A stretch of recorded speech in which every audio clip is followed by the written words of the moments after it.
Hey, Dave and Trav. It's Adrian from Acton, Ontario. Hey, Adrian. I just want to say I'm a big fan of the show. Thank you. I've talked to Trav a lot on Instagram. Mhm. You guys are great. I love that you're not afraid to say the things that the silent majority are thinking. You really address a lot of things that people are feeling, but just feel like they can't say. Also, just overall, the content you guys talking about hockey is great too.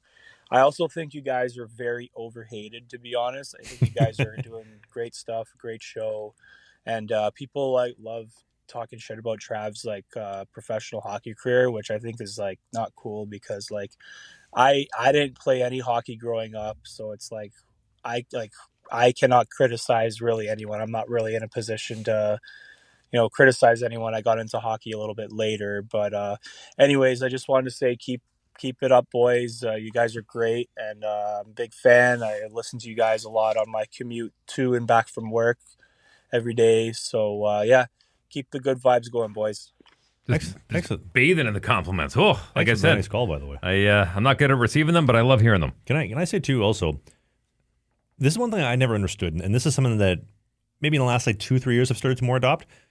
Even if I don't like you, let's just say I hate you for a second. It's a heavy word. That's a heavy word. Let's say I hate you. You've been successful in radio more than I have been. So to use you as an example, even if I completely hate you and I think you're an absolute dirtbag, there is something because you have a better rated morning show than I do that I can take from you. Therefore, you have knowledge or you have some type of insight that I don't have. And if I could siphon that from you or take that off you, I could better myself. Whether I like you or not, there's some truth in that, no? I would like for you to adopt that attitude when it comes to people who are speaking English to not quite the quality that you expect. That's somebody that has a second language. You don't. Take that same attitude. So you're talking about the foreigners and whatnot. I'm just talking about you're putting it in a spot where I may not like you, but I have respect for you because at least you're doing something that I'm unable to do or can't do or haven't done. But I can't deny your accomplishments that you have had the top morning show. So right, because so the same idea. Here's somebody who has completely left their home, come to a new spot, and learned a brand new language and tried to make it work from scratch. Mm-hmm. That takes a lot of respect. Mm-hmm. I completely agree. Yeah. And whether it's that, your morning show, professional, there's always something you can take from those people. I think anyway. Mm-hmm. And again, I'm not the rich dude. I'm not the most successful dude. I'm trying to get there, but I think that's helping. But he's 6'5" and handsome, so life sucks for him. And sexy and humble. Don't forget it. What up, boys? It's Larry Wonton following Hey. back up. So yeah, I love this guy. Capitals game. And before they played the Blackhawks, Obi was 3 goals away. I had tickets in my cart for $60. Normally the tickets are $50, $40 for the 300 sections, whatever. Wow. So yeah, I work Sundays. It's actually currently Sunday and I'm at work. And I was like, my job's not going to give me off last minute. I passed. Comes to find out, I was talking to my coworker after Ovi scored, and he said he would have covered for me. Ovi fucking scored the game I didn't go to. R.I.P. me, bruh. Straight up. Like I said off the top, sometimes the story comes or the call comes in as negative and ends up being positive. That's a great story. That's still a story. When people talk about Ovi's goal, say, I had tickets to the game.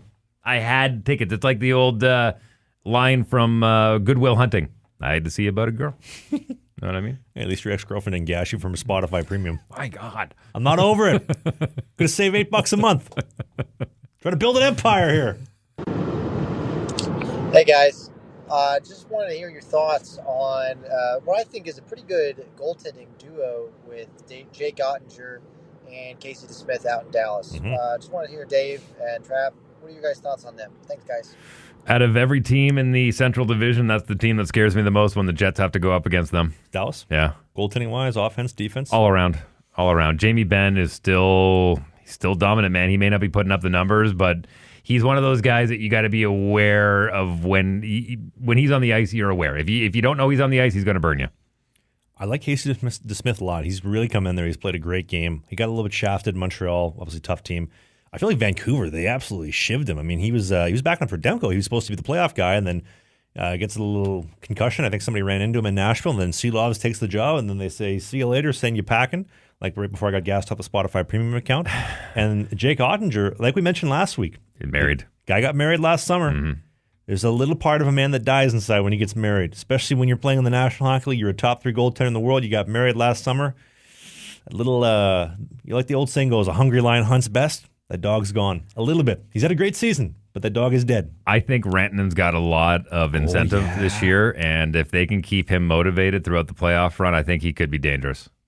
Man, he pissed off 2 fan bases in Colorado and Carolina. He's the type of guy that likes that. I think he feeds off that. What do you think of the amount of money they gave him, though? We got some hate for talking about that. We'll find out. He becomes worth it if they make it to the conference final. It's the Jets. Yeah. No, they have to play in the second round. One thing I haven't heard anybody talk about when it comes to Rantanen, and this is, I get it. Like these dudes Well, that might not be. It all depends who wins. If they the Jets will always get the bottom seed of whoever comes out. Keep in mind. No. It's bracket format. There's Is no it? reseeding like 1 through All 8. right. So they'll get Colorado or Dallas, Right. assuming they Good gas point. Yep. whoever they play. But I get NHL players make a lot of money. They make 5, 10, 15, 20 million. But if you are in that position where you have the opportunity to make 10, 11, 12, 13 million, you want generational wealth, of course. You're not going to say, you know what? I'm going to take a little bit of a deal. It's like everybody wants affordable housing, but guess what? When it's my turn to sell my house, I ain't giving you a deal. Dude, I want full value. Right. I bought this place for 6 blueberries 40 years ago. I'm selling it for $6 million. Isn't Tyler Sagan living in Mike Modano's old place? I have no idea. I think he is. But he also got married. Anyway, I'll leave that off the topic. But if you're going to get generational wealth, you want to cash in. And these people that are shaming this dude for taking his... Go get your money, man. Go get the bag, dude. Go get I your remember... money. I'll keep some details out of it, but I remember talking to Matt about that. It's like, dude, this is what Matt told me. I have an opportunity to make sure that my kids never go to the food bank ever again. We get to have generational wealth for this bloodline so that everybody that I love, I get to put a financial fence around all of them. And the outside world, those that mind don't matter, and those that matter don't mind. So I'm going to take care of everybody that I love. I don't care about the rest of the noise. And, you know, I bought the house for 6 blueberries. I'm selling it for $6 million. Nothing wrong getting generational wealth. So to Mikko Rantanen, to the Moose, get that bag, son. Hey guys, long-time listener here. I know, Trav, you've been through a breakup, and that's kind of what I'm going through, and I'm kind of having a tough time Sorry, man. regaining some motivation, per se. Not the confidence, just any kind of motivation. So, laying around, being lazy, and being a bum, so need some help here. Appreciate it. You want to start? Go for it. Being a dude going through a breakup is tough because the female has the instant advantage, I believe. Her instant advantage is she is wanted. The men come to her, so she has all these instant options. And assuming that you have a decent-looking gal, because we all want to have a decent-looking gal, she is instantly going to be able to make you feel jealous and make you feel very sad because she has the options and you don't, because men find women, not women finding men. The good news is, though, if you get the right amount of heartbreak, you can kind of take that and kind of give yourself a little kick in the ass, put that fire under you and say, okay, well, I got to change this, I got to change that, I got to up my game, right? A rising tide raises all ships. So was there a name for the caller, by the way? We'll call him Nate. Nate. So Nathan, the Nate dog, your opportunity comes down the line in 6 months, a year or 2, 5 years from now, when you put in the work, you got more jack, you got more money, you got more status. The interesting thing I don't hear a lot of people talk about too is men and women have different timelines. Like a women's value goes like this and then right off a cliff at around 23, 24. A dude's value goes like this, like a fine wine. And then roughly, I would say like 25 to 27, the values cross where she's on the down, you are on the up. And if you put in that work, you can use that heartbreak to put yourself way above, dude. So it sucks. I've been through it. This man right in front of me has been through it as well. I mean, he got so upset and heartbroken. He left an upper decker in some chick's place, which I've never forgotten about. I'll never let him forget because that is awesome. Here's 17 years worth of great advice and different advice. You're broken right now, and that is okay. That is totally okay. You got to fix yourself before you go out, because if you go out now, you're not going to find a very good buyer. So the way you get yourself fixed is you go find some dudes. I know that sounds weird. Hear me out. You go hang out with your buds again. If you got a group of guys that you want to hang out with, hang out with. If you don't have a group of guys, find a group of guys. Get back in that pack mentality. Remind yourself of what it is to be an alpha. Remind yourself what it is to be a man. And the quicker you can fix yourself, and it doesn't have to be overnight. It can take a while. Once you fix yourself, then you're ready. Do you think, though, there's nothing wrong with being broken right now? Take time. You feel like the tough part about being a dude in that situation is I feel like men don't have those same like support groups and whatnot because We it's do. They're different, though. not as much. But a chick though, you broke up with them, like all the girls come around, like there's full insulation and support as opposed to like with dudes, it's like we'll just move on, dude. Which there is some truth in that. No, I get it's it. usually, hey, get some nice socks on. We're going out to the pub. Well, maybe you got some better friends than I have. I do. I got gray ones, as a matter of fact. Gary Busey, what up? All right, here we go. That's if I could real quick too. Stay positive, dude. This too will pass. Everything will pass, good and negative. It's going to be fine. And if you need any support, you can always reach out on Instagram or Call anytime. Family and I moved houses a couple of years ago now, living in Winnipeg, of course, the best city in all of Canada. Yeah.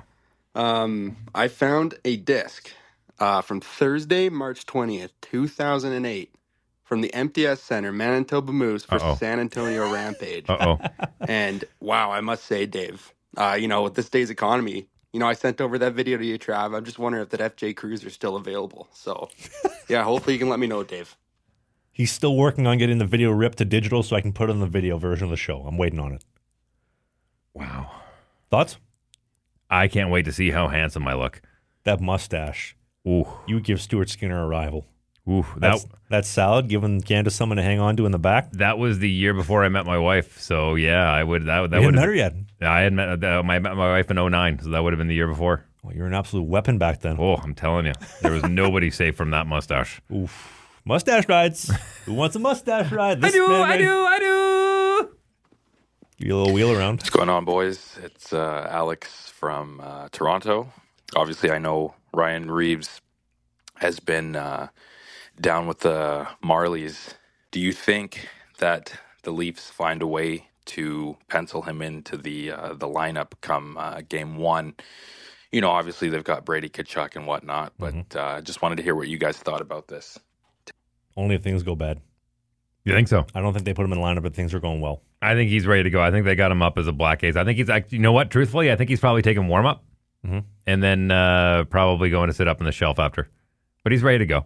I think they got him. He's a Winnipeg boy. We got to love him. We support that guy. Absolutely. And his brother, too, played in the CFL, the Comedy Football League for the Saskatchewan Rough Riders. Easy. We need to go to a Blue Bomber game, by the way. Grey Cup's in Winnipeg this year. Is it? Yeah. In November? Yeah. Oh, if I'm still alive, we should go there. Some of the shit I say, I'm sometimes afraid someone might shiv me and give me the Winnipeg handshake. Matt Spots, do you think the Jets will win the Stanley Cup? Yes. They won the President's Trophy. They have to be the first team since the '98 Red Wings to do so and break the curse. I think Hellebuck will welcome the rematch. Ooh, you want to talk about conquering some demons right there, Jordan Winnington? Oh man, I don't know, man. You can't bet against the winner. Look, man, it's like a video game. This is like God of War. It's going back and facing all of your old demons over and over and over again. It's the like 7 circles of hell. It's like, man, if I was to bet against Tom Brady, if I was to take any of my investment money out of Dollarama, if I was to bet against Jordan Binnington, what a bad idea all three of those would be. Dollar Tree's better. I made a couple bucks today off Dollarama again. Thank you for asking. Not a boy. Also, gold, man. The return I've gotten on investing in gold. This isn't a financial podcast, by the way, but no. So Bitcoin's still in the shit. Invest in Manitoba Hydro. Invest in this podcast. Join the Patreon page. Please. Keep these lights on. Yeah. I don't know if you noticed we're down one light because we're on financial hard times right now. Just calling in here. Trav, do you think you could be a starting goalie in the PWHL? Yes. Thanks, boys. I could be a starting goaltender in the PWHL. I could take 2 years off. I can get up to 275 pounds of sheer muscle, lean, mean. I'd still be a starter in the PWHL. This will be the toughest guy in the league. Interesting. Next call. Seriously, though, have you ever watched, really, really watched a female professional hockey game? I cover them every morning in sports. It's like watching paint dry. Dude, when they dump the puck in, if I was a goalie going to go get the dump in behind the net, I could literally stop, leave my gloves on top of the net, go change my laundry, flip a load, go to the dry cleaners, pick up my suit for next game, do some grocery shopping, come back, stop the dump in, and still be good to go. It is so slow. I think the majority of the women on that ice sheet put in more work in 60 minutes as far as hard labor than I do in an entire week. You know what they need to do to get more viewership to the game and to actually get fans invested? Don't say shirts and skins. No, they need to get these girls after the games going out in the crowd, going out in the media, in sports bras, signing autographs. If I was to open up a restaurant and I want to bring people in the door, what do? Hot women. It's called Hooters. Well, we need good food and better women. We need low mileage women and above average food. They are doing quite well. They've Hooters? got no. Did they restructure? The PWHL. Oh. We do new shows every Sunday. Tell them what time, Travis Ridgen. 11 a.m. in the center of the world, the dump of the universe in Toronto at 10 a.m. in the prairies of Manitoba and Saskatoon, our favorite city in the prairies, Paris of the prairies, they call it.